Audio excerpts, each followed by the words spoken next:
तो इस वीडियो का जो टॉपिक है दैट इज स्केबीज। अब स्केबीज जो डिजीज़ है that is basically an infestation of the parasite. Parasite का नाम है सार्कोप्टेस स्केबीज। देखिए यहाँ पर स्केबिया है, तो ये बेसिकली पैरासाइट है। उसकी वजह से पैरासाइट बोल दो या फिर इवन हाइव इन्फेस्टेशन, ठीक है, ये कीड़ा मकोड़ा है बेसिकली ये, अगर देखा जाए तो। अब इसका रिस्क फैक्टर्स क्या होते हैं फॉर डेवलपिंग स्केबीज? तो वो होती हैं पुअर हाइजीन,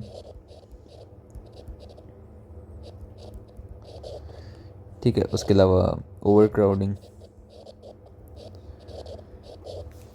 ठीक है, क्लोज कॉन्टैक्ट, ठीक है, और ऐसी जगह हैं जहाँ पे ओवर क्राउडिंग होती है, जैसे केयर होम्स होते हैं, मदर्स से होते हैं, ऐसी जगह। सही है। अब क्लिनिकल फीचर्स क्या होते हैं? बल्कि क्लिनिकल फीचर से पहले पैथोजेनेसिस थोड़ी सी डिस्कस कर लेते हैं ऑफ स्केबीज।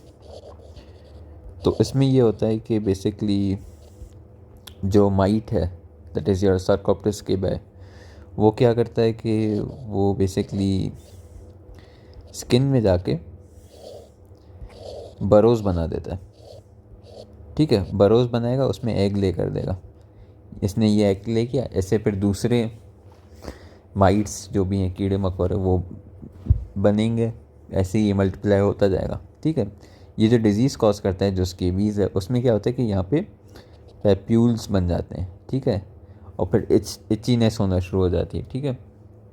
और फिर उसके अलावा वजाइकल्स वगैरह भी बनते हैं, ऐसी ये भी चीज़ें बन रही होती हैं।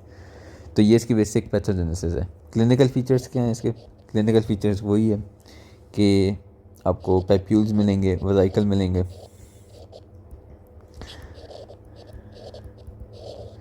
ठीक है। वेरी इंपॉर्टेंट थिंग, इचिंग मिलेगी, लेकिन वो कैरेक्टरिस्टिक इचिंग होगी कौन सी? नॉक्टर्नल, बेसिकली जो रात में ज़्यादा होगी। तो पेशेंट खुद ये बताएगा कि मुझे बहुत ज़्यादा खारिश होती है रात के वक्त, तो ये होगा। उसके अलावा बरोज मिलेंगे हमें,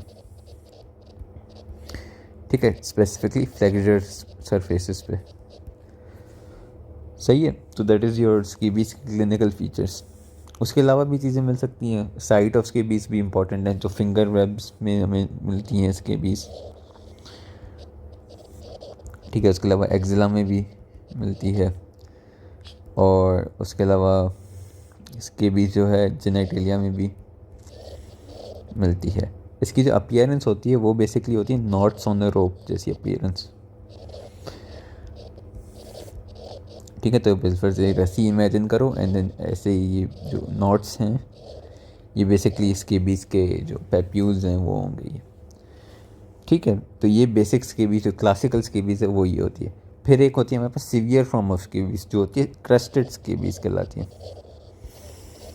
ये होती है इन इम्यूनो कॉम्प्रोमाइज पीपल, ठीक है। And as a name suggest, इसमें क्रस्ट फॉर्म्स होते हैं,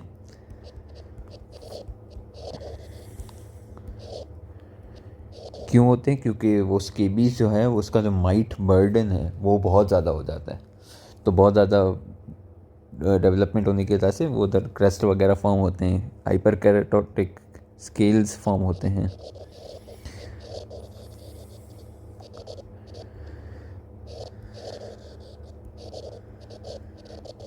सही है, इसकी पिक्चर भी मैं दिखा दूंगा। तो ये बेसिकली क्रिस्टल स्केबीज है, और ये बहुत सीवियर फॉर्म होता है, एंड इट इज़ लीथल तो नहीं कहेंगे, लेकिन काफ़ी सीवियर फॉर्म है। बाकी कॉम्प्लिकेशन ऑफ स्केबीज क्या हो सकती है? तो एक तो ये ऑब्वियसली क्रिस्टेड स्केबीज हो गई टेक्निकली स्पीकिंग।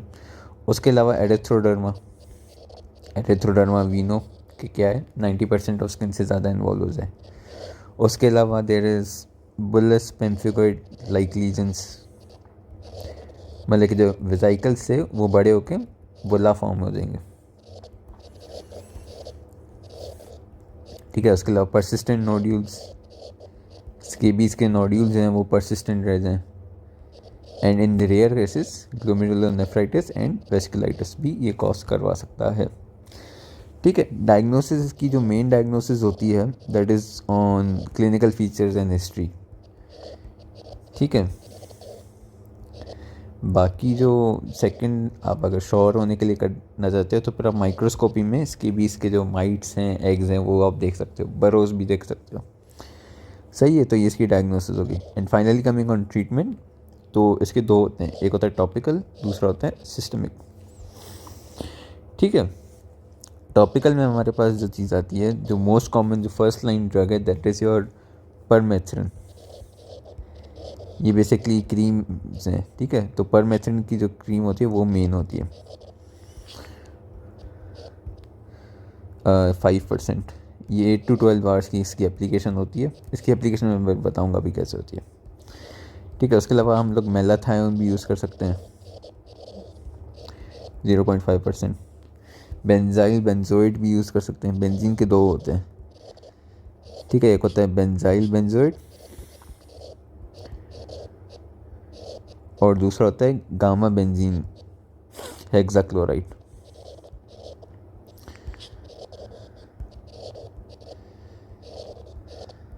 सही, ये दोनों भी यूज़ कर सकते हैं। अब इसको यूज़ करने का क्या तरीका होता है बेसिकली, आप क्या करते हो कि फेस को, क्योंकि स्केबीज इन्वॉल्व नहीं करता, तो फिर आप बॉडी के सारे हिस्से पे ये क्रीम्स लगाते हो। इनमें से कोई भी एक लगाओगे, लाइक कोल्ड ड्राई स्किन होगी आपकी, उस पर लगाओगे आप, शावर नहीं हो, ठीक है। लगा के बेसिकली सो जाते हो, डिपेंड करता है। लाइक परमेथ्रिन में यूजुअली आप सो जाते हो, फिर जागने के बाद आप फिर वॉश ऑफ कर देते हो।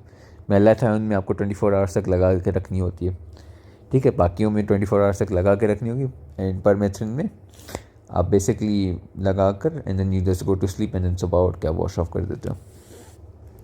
सही है। एंड ये आपको 1 टाइम करनी होगी, एंड देन फिर 1 वीक का वक्फा होगा, एंड देन फिर से आपको एक और दफ़ा लगानी होगी क्रीम।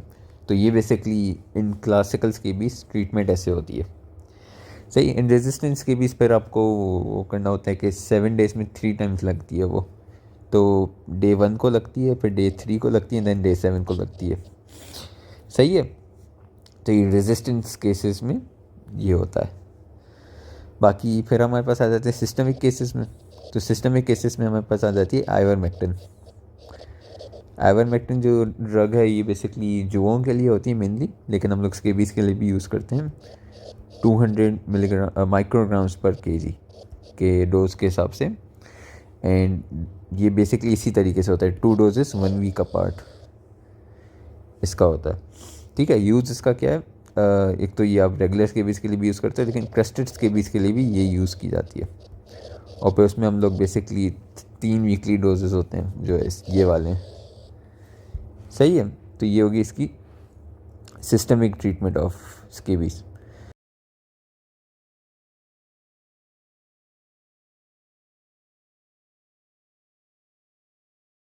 उसके अलावा स्केबीज की जो इच हैं, वो स्केबीज के जाने के बाद भी रहते हैं कभी कभी, ठीक है। अक्सर रहते हैं क्योंकि उसको 2-3 महीने लगते हैं जाने के लिए इचिंग को। तो उसके लिए फिर आप एमोलियंट्स यूज़ कर सकते हो, सल्फ़र यूज़ कर सकते हो। सही है। स्टेरॉइड्स यूज़ किए जा सकते हैं, टॉपिकल स्टेरॉइड्स वगैरह। तो ये होगी H of scabies. And then finally जो बंदे को कंसल्टेशन भी करनी होती है हमें, ठीक है। उसमें हम लोग क्या करते हैं कि बेसिकली बंदे को बोल रहे होते हैं कि हाइजीन का खास ख्याल रखना है, ग्लव्स पहनने होते हैं, क्लोथिंग जो होती है वो हर दिन वॉश होगी, और उसको गर्म पानी में लाइक 60 डिग्री सेल्सियस के पानी में उसको साफ़ वगैरह करना होता है। बेडशीट चेंज होती हैं, बंदों को दूर रहना होता है। अगर घर में एक को है तो फिर सबको ये ट्रीटमेंट लगवानी होती है। सही है। तो फिर ये पूरा इसकी भी इसका थोड़ी सी वो कंसल्टेशन वगैरह होती है, वो फिर स्लाइड्स में होगा, वो देख लेना। तो that is all for scabies.